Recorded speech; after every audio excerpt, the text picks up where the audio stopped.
नमस्कार। आज का हमारा टॉपिक है Sean MacBride commission and its recommendations. हमने अपने पिछले लेक्चर में डिपेंडेंसी थ्योरी ऑफ डेवलपमेंट के बारे में पढ़ा था कि कैसे 60 और 70 के दशक में मॉडर्नाइजेशन मॉडल डेवलपमेंट का जो था उसको क्रिटिसाइज़ किया बहुत ज़्यादा डिपेंडेंसी थ्योरिस्ट ने और उसको वन साइडेड बताया। साथ ही साथ जो कम्युनिकेशन स्ट्रक्चर कम्युनिकेशन सिस्टम की जो मॉडर्नाइजेशन मॉडल है उसमें बात की गई थी, उसको भी वन साइडेड बताया और कहा कि जो थर्ड वर्ल्ड कंट्रीज़ हैं, अंडर डेवलप्ड कंट्रीज़ हैं, उनकी सोशियो इकोनॉमिक कल्चरल कंडीशंस को देखते हुए जो वेस्टर्न मीडिया है वो अपना रोल अच्छे से नहीं निभा पा रहा। इसलिए एक पैरेलल, एक ऑल्टरनेटिव और एक बैलेंस्ड कम्युनिकेशन स्ट्रक्चर बनाने की ज़रूरत है। तो इसी के तर्ज पे 1977 में यूनेस्को ने शॉन मैकब्राइड कमीशन की सेटअप की स्थापना की। International commission for the study of communication problems, ये पूरा नाम था उस कमीशन का। और शॉन मैकब्राइड जो आयरिश डिप्लोमेट थे, आयरलैंड के थे स्टेट्समैन, उनको इसका चेयरमैन बनाया गया। उनके अलावा 15 और लोग इसके सदस्य थे इस कमीशन के। 15 डिफरेंट कंट्रीज़ को रिप्रेजेंट कर रहे थे, जिसमें भारत भी एक था। और बीजी वर्गेश यहाँ से गए थे रिप्रेजेंट करते हुए, और बहुत सीनियर जर्नलिस्ट बीजी वर्गेश, उन्होंने भारत को रिप्रेजेंट किया था शॉन मैकब्राइड कमीशन में।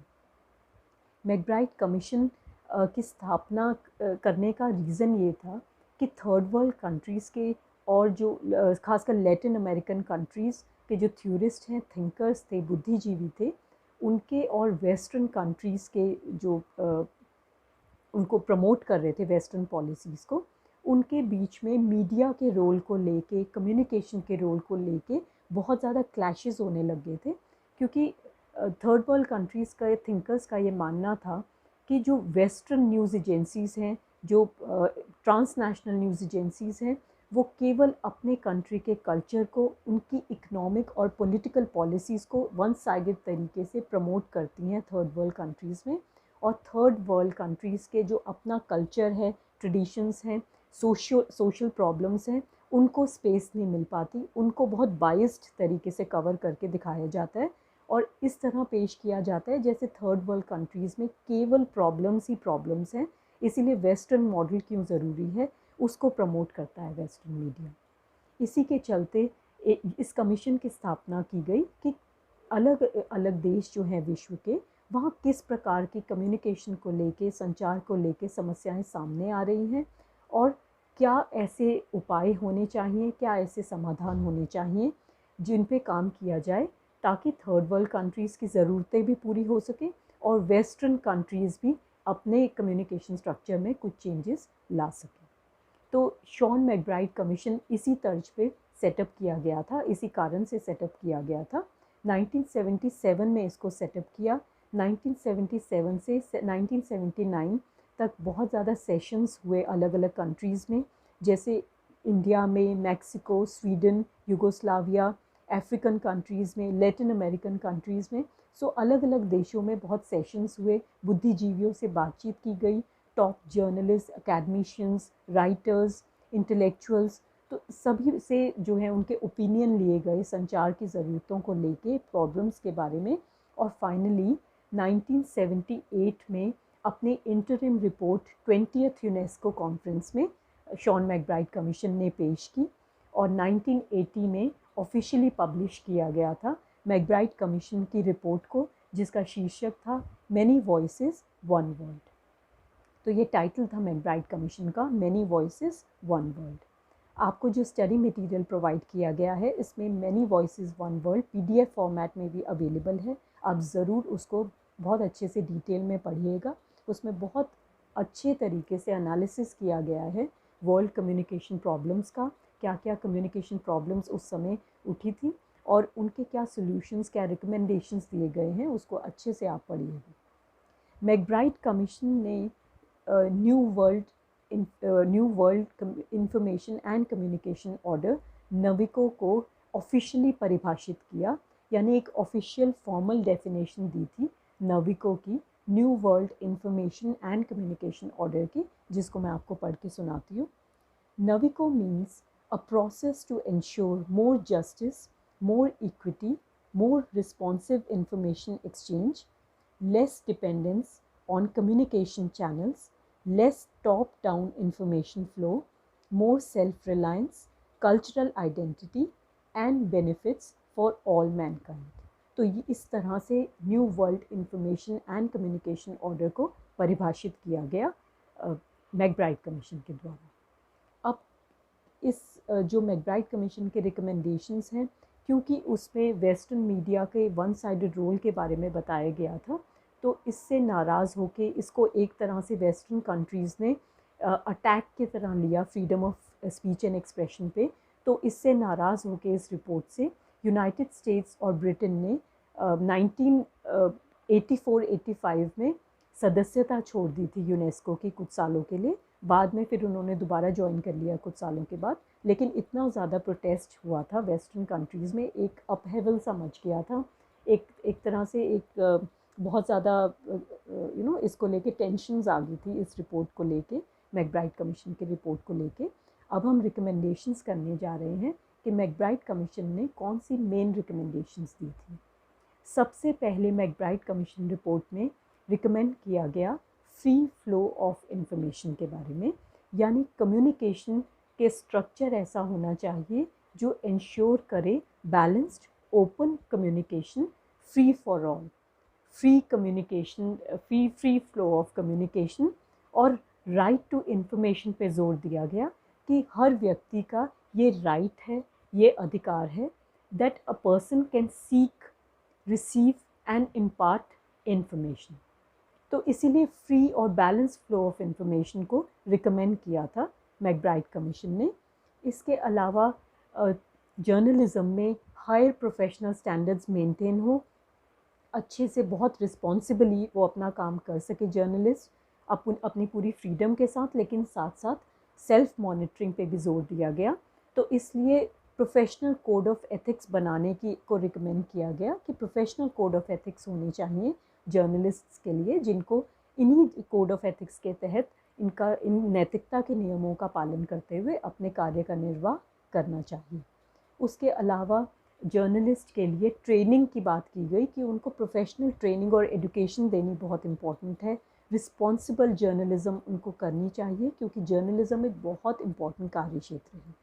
किसी भी प्रकार की सेंसरशिप को यहाँ जस्टिफाई नहीं माना गया कि उनको अपनी बात कहने की अपनी बात कहने की आज़ादी होनी चाहिए, उनको अभिव्यक्ति की आज़ादी होनी चाहिए जर्नलिस्ट को, और जो गवर्नमेंट्स हैं उनको बचना चाहिए सेंसरशिप इंट्रोड्यूस करने से। इसलिए पूरी आज़ादी के साथ प्रेस को अपना कार्य करना चाहिए। इस सब के अलावा एक और बात इसमें कही गई, रिकमेंडेशंस दी गई कि जो थर्ड वर्ल्ड कंट्रीज़ में या दूसरे जो वेस्टर्न कंट्रीज़ हैं, उनको फॉरेन कॉरेस्पॉन्डेंट्स अपने दूसरे कंट्रीज़ में डिप्लॉय करने चाहिए।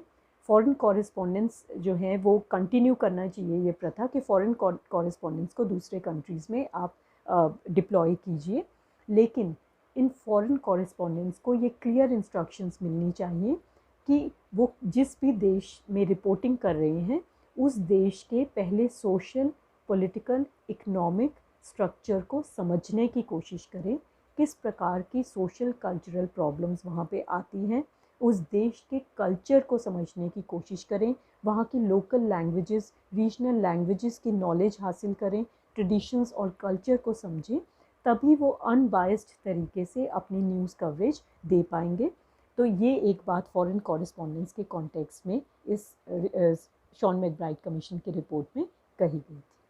इसके अलावा राइट टू रिप्लाई और करेक्शन की बात भी की गई। मीडिया मोनोपलीज़ जहाँ तक हो सके नहीं होनी चाहिए, यानी मीडिया सिस्टम ऐसा होना चाहिए जिसमें केवल कुछ ही बिजनेस मीडिया टाइकून्स ना हो जिनके हाथों में मीडिया रिसोर्सेज की पावर हो, क्योंकि अगर मोनोपली होती है मीडिया को लेके किसी देश में तो केवल अमीर एलीट, रिच एलीट क्लास को उसका फ़ायदा होता है, क्योंकि मीडिया रिसोर्सेज का एक्सेस केवल अमीरों के पास ही पहुंच पाता है। ज़्यादातर मार्जिनलाइज सेक्शंस, गरीब तबके के लोग मीडिया को एक्सेस नहीं कर पाते, मीडिया रिसोर्सेज को, तो नॉलेज गैप बढ़ता रहता है अमीर और गरीब में, इसलिए मीडिया मोनोपलीज़ नहीं होनी चाहिए। इसके अलावा बच्चों और महिलाओं के केस में तो खासकर बहुत सेंसिटिव रिपोर्टिंग की ज़रूरत है। उनकी कम्युनिकेशन, उनके संचार की ज़रूरतों को भी ध्यान में रखना ज़रूरी है। एक और बहुत इम्पॉर्टेंट बात की गई थी शॉन मैकब्राइड कमीशन ने, वो थी कि जो व्यूअर्स से रिएक्शंस आते हैं, पब्लिक रिस्पॉन्स या पब्लिक फीडबैक है, उसको बहुत ज़्यादा जगह मिलनी चाहिए। जैसे न्यूज़पेपर्स और मैगज़ीन्स हैं, उनको अपना स्पेस बढ़ा देना चाहिए लेटर टू एडिटर कॉलम के लिए, ताकि ज़्यादा से ज़्यादा जनता का जो ओपिनियन है उसको एक मंच मिल सके गवर्नमेंट को के पास पहुंचाने का, उनकी आवाज़ को। तो पब्लिक ओपिनियन, रेडियो, टेलीविज़न को भी इस तरह के प्रोग्राम्स बनाने चाहिए जहां पब्लिक से सीधा संवाद स्थापित हो सके, ताकि उनकी समस्याएं, उनके जो रिएक्शंस हैं, रिस्पॉन्सेज हैं, उसको भी कहीं ना कहीं सामने लाया जा सके। इस सब के अलावा लोकल लैंग्वेजेस को, एक देश के नेशनल और रीजनल प्रेस को बढ़ावा देने की बात की गई कि एक देश में प्रेस सिस्टम इस तरह से होना चाहिए कि सिर्फ नेशनल न्यूज़पेपर्स ही नहीं, लोकल और रीजनल न्यूज़पेपर्स जो लोकल लैंग्वेजेस में स्थानीय मुद्दों पर आधारित जो अखबार छपते हैं, या रीजनल प्रेस है, रीजनल न्यूज़पेपर और मैगज़ीन्स छपती हैं, उनको भी इनकरेज करना चाहिए, उनकी पब्लिकेशंस को। और एक नेशनल लैंग्वेज पॉलिसी डेवलप करनी ज़रूरी है, खासकर थर्ड वर्ल्ड कंट्रीज़ में जहाँ इतनी भाषाएं बोली जाती हैं। इंडिया जैसे देश को पर्टिकुलरली उसका एग्जांपल साइट किया गया, कितने सारी लैंग्वेजेस यहाँ पे बोली जाती हैं, लोकल डायलेक्ट बोले जाते हैं। तो जो रेडियो टेलीविज़न के प्रोग्राम्स हैं वो लोकल लैंग्वेजेस में भी प्रसारित होने चाहिए, और स्थानीय न्यूज़पेपर्स को भी, पत्रिकाओं को भी बढ़ावा दिया जाना चाहिए। लोकल लैंग्वेजेस को प्रमोट करते हुए बुक्स छापने की भी बात इसमें की गई कि नेशनल प्रेस को स्थानीय लैंग्वेज वाली, जो भाषाओं वाली जो किताबें हैं, उनको भी पब्लिश करना चाहिए। और इस सब के अलावा प्राइमरी एजुकेशन सभी बच्चों को अवेलेबल हो, ये ध्यान रखना चाहिए, गवर्नमेंट को ऐसी कोशिशें करनी चाहिए। और साथ ही साथ डिस्टेंट मोड ऑफ लर्निंग को प्रमोट करने की बात भी इसकी रिकमेंडेशन भी शॉन मैकब्राइड कमीशन ने दी थी। इस सब के अलावा जो नेशनल न्यूज़ एजेंसीज़ हैं, ताकि बैलेंस्ड कवरेज हो सके, नेशनल न्यूज़ एजेंसीज़ को बढ़ावा दिया जाना चाहिए। और एक तरह से न्यूज़ एजेंसीज़ पूल सेटअप करने की बात की गई कि जो नेबरिंग कंट्रीज़ हैं उनको आगे आना चाहिए, और एक ऐसा नेटवर्क, एक ऐसा एक्सचेंज सिस्टम सामने लाना चाहिए जहाँ पे अपने देश के जो जर्नलिस्ट हैं वो दूसरे कंट्रीज़ में जाएं, दूसरे देश के जर्नलिस्ट यहाँ पे आएँ, और उनकी ट्रेनिंग की व्यवस्था होनी चाहिए। इस तरह से जो है नेशनल न्यूज़ एजेंसीज़ को प्रमोट करना चाहिए, उनकी ट्रेनिंग की व्यवस्था जर्नलिस्ट की जानी चाहिए। और नेशनल रेडियो के प्रोग्राम्स को बढ़ावा मिलना चाहिए, क्योंकि जो नेशनल रेडियो नेटवर्क है उसकी बहुत ज़्यादा रीच और पॉपुलैरिटी होती है, देश के इंटीरियर इलाकों में भी वो आसानी से पहुंच पाता है। इसी को ध्यान में रखते हुए रेडियो प्रोग्राम्स इस तरह से गांव-गांव तक प्रसारित होने चाहिए। और सबसे ज़्यादा ज़रूरी है कम्युनिटी रेडियो का प्रसारण, कम्युनिटी रेडियो को बढ़ावा मिलना चाहिए। कम्युनिटी रेडियो और टेलीविज़न सेट्स लगाने की व्यवस्था खासकर थर्ड वर्ल्ड कंट्रीज़ में गवर्नमेंट को करनी चाहिए। और उसके अलावा लोकल लेवल पे, कम्युनिटी लेवल पे प्रोग्राम्स को बढ़ावा मिलना चाहिए कि डिसेंट्रलाइजेशन ऑफ मीडिया रिसोर्सेज बहुत बड़ी ज़रूरत माने गए 1970 और 80 के दशक के, कि डिसेंट्रलाइजेशन ऑफ मीडिया रिसोर्सेज होना चाहिए। जो प्रोग्राम्स बने वो लोकल लेवल पे लोकल इश्यूज़ को लेके, कम्युनिटी इश्यूज़ को लेके बने, जिसमें स्थानीय लोगों की भी पार्टिसिपेशन हो, उनको भी ये प्रोग्राम बनाने में शामिल किया जाए। युवा पीढ़ी को ज़्यादा से ज़्यादा इन प्रोग्राम्स को बनाने में और प्रसारित करने में, यानी कम्युनिटी प्रोग्राम्स को बनाने में युवा पीढ़ी को भी आगे आना चाहिए, उनकी इन्वॉल्वमेंट भी होनी चाहिए। फिर जो डेवलपमेंट प्रोजेक्ट्स चल रहे हैं उसमें कम्युनिकेशन कंपोनेंट को ज़्यादा फिनेंसिंग उसकी होनी चाहिए, ज़्यादा बजट अलाउ करना चाहिए, ताकि इंफॉर्मेशन और एजुकेशन के जो प्रोग्राम्स हैं कम्युनिटी डेवलपमेंट के, वो ज़्यादा से ज़्यादा लोगों तक अपनी बात को पहुंचा सकें। इसके अलावा जो कम्युनिकेशन है उसको एजुकेशनल, अवेयरनेस और एंटरटेनमेंट, तीनों रोल अपने निभाने चाहिए।